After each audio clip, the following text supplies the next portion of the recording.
What is the craziest war tactic used in history? When the Anzacs pulled out of Gallipoli, they converted some of their rifles to be self-firing, using string to pull the trigger and water dripping out of a can for the timer, and left them behind to make it seem like they were still occupying their abandoned trenches. So for a few hours the Ottomans were defending against well-armed beef tins. Invading Rome on elephant back has to be up there. The Persian Empire was noted as putting their largest men on their smallest ponies and organizing them into parade units. Enemy cities saw them from far off and thought that they were giants riding normal-sized horses, and would often either give up, or it would lower morale just enough in order to get the upper hand. In World War I, the British air dropped opium-laced cigarettes on the enemy, and then when they started smoking and fell asleep, they attacked the trenches. This happened twice. Not exactly a crazy tactic, but Alexander the Great wanted to attack the island city of Tyre in modern-day Lebanon. It was a half-mile off the coast. Key word was, they built a bridge of rock to get close enough to for archers etc. Eventually turned it into a peninsula 2,400 years later. It's still a peninsula. During World War II, Japan floated hot air balloons containing incendiary devices across the Pacific Ocean, hoping to start forest fires. No fires were started, but one did explode and kill a few civilians. The media was not allowed to report on it, which eventually led to Japan abandoning the tactic because they were hoping to hear results on the U.S. news. https:/en.m.wikipedia.org/wiki/fugoballoonbomb. During WWII, U.S. submarine commanders were generally only allowed 4 war patrols out of fear that they would either become too ambitious or too cautious after too many patrols. However, CMDR Eugene Flucky of the USS Barb begged for and was granted a 5th war patrol. He then immediately asked that rocket launchers be fitted to the Barb. Already famous for his tactic of maximum harassment, Flucky became the first submarine commander to fire rockets at shore targets. But he didn't stop there. Noticing a supply train on one of the shores he watched, unable to use his rockets on it, Flucky sent 8 of his sailors ashore to rig a bomb under the tracks. As the landing party returned to the Barb, the train set off the bomb and was launched 200 feet into the air. This was the only time Allied forces landed on the Japanese home islands during WWII and the only known time a submarine has sank a train. Flucky was a wild man though. On his way back to port without any torpedoes left, he was one sunk ship away from winning a bet, so he rammed the Barb right into it. TLDR.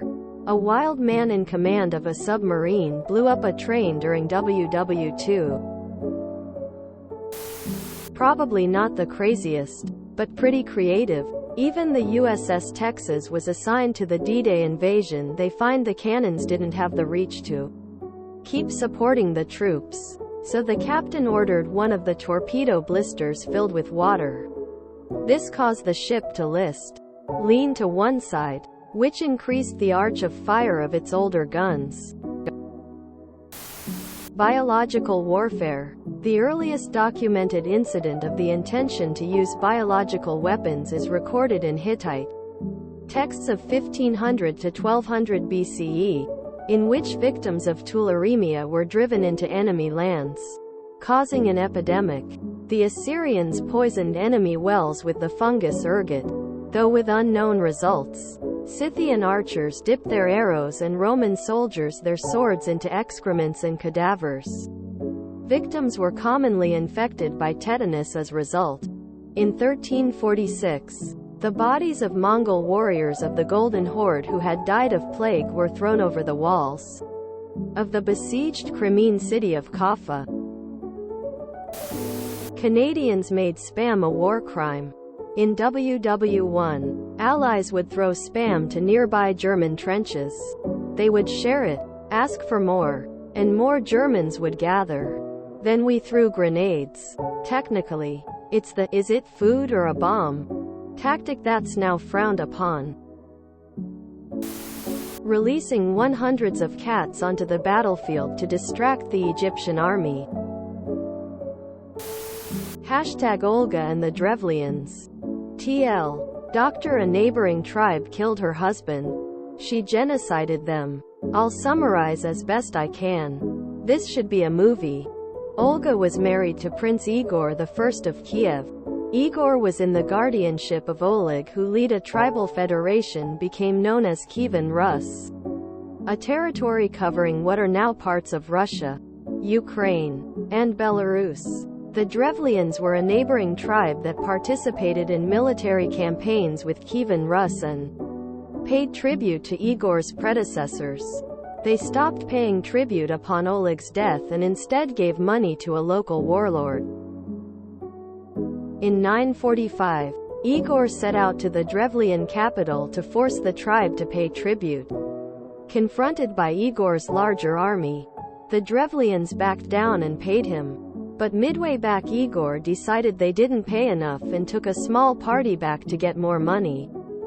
The Drevlians murdered Igor by a gruesome act of torture in which he was captured by them, tied to tree trunks, and torn in two. Olga ruled Kievan Rus as regent on behalf of their son. The Drevlians, emboldened by their success in ambushing and killing the king, sent a messenger to Olga proposing that she marry his murderer, Prince Mal. 20 Drevlians arrived in her court and told the queen why they were in Kiev, to report that they had slain her husband, and that Olga should come and marry their Prince Mal. She agreed and wanted to honor them in front of her people. She requested they return to their boat, and in the morning she would send for people to pick up their boat and parade it through town. The people lifted their boat, brought them into the court, where they were dropped into a trench that had been dug the day before under Olga's orders, where the ambassadors were buried alive. It is written that Olga bent down to watch them as they were buried and inquired whether they found the honor to their taste. Olga then sent a message to the Drevlians that they should send their distinguished men to her in Kiev, so that she might go to their prince with due honor. The Drevlians, unaware of the fate of the first diplomatic party, gathered another party of men to send, the best men who governed the land of Dereva. When they arrived, Olga commanded her people to draw them a bath and invited the men to appear before her after they had bathed. When the Drevlians entered the bathhouse, Olga had it set on fire from the doors, so that all the Drevlians within burned to death. Olga sent another message to the Drevlians, this time ordering them to prepare great quantities of meat in the city where you killed my husband, that I may weep over his grave and hold a funeral feast for him. When Olga and a small group of attendants arrived at Igor's tomb, she did indeed weep and hold a funeral feast. The Drevlians sat down to join them and began to drink heavily. When the Drevlians were drunk, she ordered her followers to kill them. According to the primary chronicle, 5,000 Drevlians were killed on this night, but Olga returned to Kiev to prepare an army to finish off the survivors. Olga led her army to the Drevlian capital and laid siege for a year. Stuck in a stalemate, she offered the Drevlians to pay tribute and her army would leave. "Give me 3 pigeons and 3 sparrows from each house," was her request. Olga then instructed her army to attach a piece of sulfur bound with small pieces of cloth to each bird. At nightfall, Olga told her soldiers to set the pieces aflame and release the birds. They returned to their nests within the city, which subsequently set the city ablaze. As the people fled the burning city, Olga ordered her soldiers to catch them, killing some of them and giving the others as slaves to her followers. Iraq vs. Iran War. Saddam electrified a swamp full of Iranian troops, then took all the bodies and built a road across the swamp and used it to attack. Marines of Fox Company in Korea used their own dead as decoys for Chinese raids. Chinese would attempt to get close, stab what they thought were sleeping Marines and lazy sentries, just to get filled with lead. Also, the one Chinese officer would speak fluent Chinese to make them think they came across friendlies. Siege of Malta 1565. The militia took a dead Turk, replaced his head with a pig's head and tied the body to a post. When the Muslim Turks saw the body desecrated with filth of a swine, they rushed out in the open to recover the body, which was in a kill zone for an ambush. What we think of as war is really about logistics and projecting power.